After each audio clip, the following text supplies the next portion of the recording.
Derek Carr has finally broken his silence on new head coach Josh McDaniels and new general manager Dave Ziegler of the Las Vegas Raiders. If you have been to this channel before, you know that I have been counting down the days until when Derek Carr has said something publicly about the new head coach. And look, we're on day 27. He has not said anything since January 31st. He's not said anything at all publicly about the new coach, and he finally did. This was at a church event in Las Vegas. I believe it's called the Altar Conference.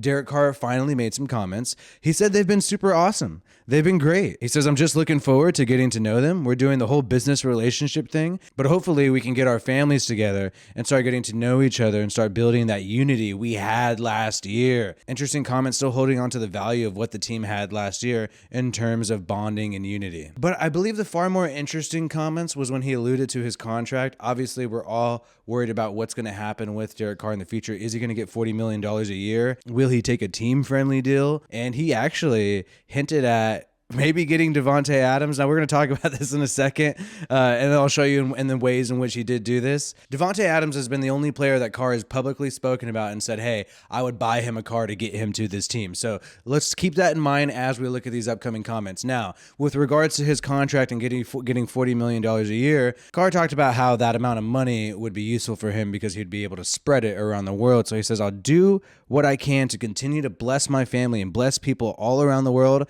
I truly believe that God has allowed me to be in such a position with that stuff. I'm thankful that he can trust me to do the right thing with that money. So I said this on this show before, and people gave me crap. Everybody's telling me, oh, Carr's taking team friendly. Carr's taking team friendly. And I said, look, man, he sees this money as an opportunity to spread it around the world, to use it for charities, to use it for various churches that he donates to. He doesn't see the money as exclusively for him. He's thinking about what he can do with the money in terms of charity, right? So, backing up that comment there. But he made an interesting thing, and this is where the Davante stuff comes into play. He then says, obviously, that's in mind when I'm thinking about all that, but there's also some football players that I want to play with, so I keep that in mind also.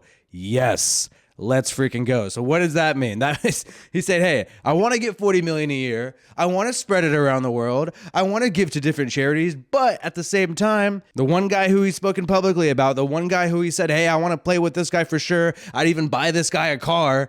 He says, hey, there's certain football players that I want to play with, and I got to think about that also in terms of these contract negotiations. So that's good to hear if you're a Raiders fan. Maybe he does take a little cut, some here and there, to bring in Davante. After these comments, I'm a little more warm to the idea. I think it's quite possible. David Carr is also fighting for Davante Adams. He made some jokes on Twitter. He says, hey, Davante is so old. If I was the Packers, I'd let him test free agency. Hashtag let me know if this works. So he's trying to fight for Davante. Derek Carr publicly is saying there's certain players he wants to play with, and he has to keep that in mind with contract negotiations. So if you're a Raiders fan, you got to be stoked about this. And when we'll see what happens, March 8th will be the day that we know whether or not the Green Bay Packers have franchise tagged Davante Adams.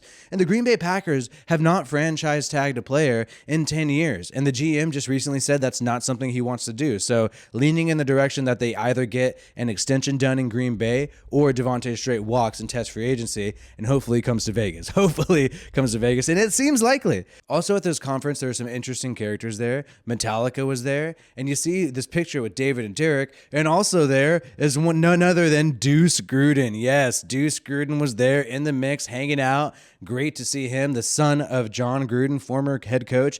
So that just goes to show you that, hey, I'm very confident that Derek Carr is still talking to John Gruden on an almost daily basis. We know they might still be neighbors. It's rumored that John Gruden might be in Florida at this point, but hey, Deuce Gruden's there. You got a relationship with the son. Obviously, you got a relationship with your former head coach. And like he said at the very top, the first comment that I mentioned here about getting to know Josh McDaniels and Dave Ziegler, he's saying hopefully we can build that unity and bond that we had last year. Unity and bond that we had with John Gruden is what he means, right? But you got to be a businessman. You got to move on, and you got to figure out what we're going to do in the future. And that's what Derek Carr's going to do. Shout out to Max Crosby, finally getting married to his wife, Rachel.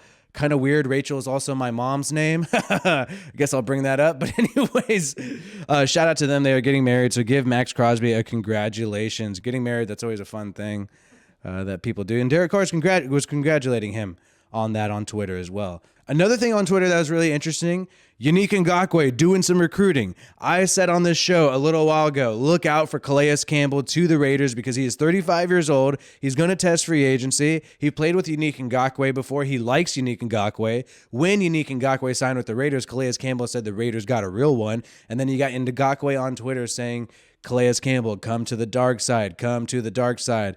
Man, if this works out, that'd be amazing. Imagine you have Calais Campbell up middle at D tackle. You got Yannick Ngakoue and then Max Crosby on the edge. That is a fire defensive line, especially if you're looking in the 3-4. Then we'll just need a pass rushing linebacker to complement that. But that will be really great. I'd love to see that. Calais Campbell, 35, wants to make a bowl run, probably wants to get to a Super Bowl. But if you're offered enough money at 35, maybe you'll take a chance on the Raiders. And the Raiders, quite frankly, if you make certain moves, if you get Davante Adams, if you get Calais Campbell, how is this team not a Super Bowl team? Those are the two biggest needs on this team. Wide receiver, because of Henry Ruggs, and defensive tackle because we had a bunch of guys on one-year deals last year who are no longer on the team. Solomon Thomas, Jonathan Hankins, and Quentin Jefferson. So, I mean, I think this could happen. We'll see. I really hope Calais Campbell joins his team. He's a very talented individual, but only time will tell, everybody, and we'll keep you up to date. The Combine is this Monday. NFL Combine. We'll be letting you know who's great at the Combine, who the Raiders should look at, and we'll keep you up to date on Raiders news every single day. This has been Wi-Fi Willie of the Raiders Rundown. Peace out, and I hope you have a good one.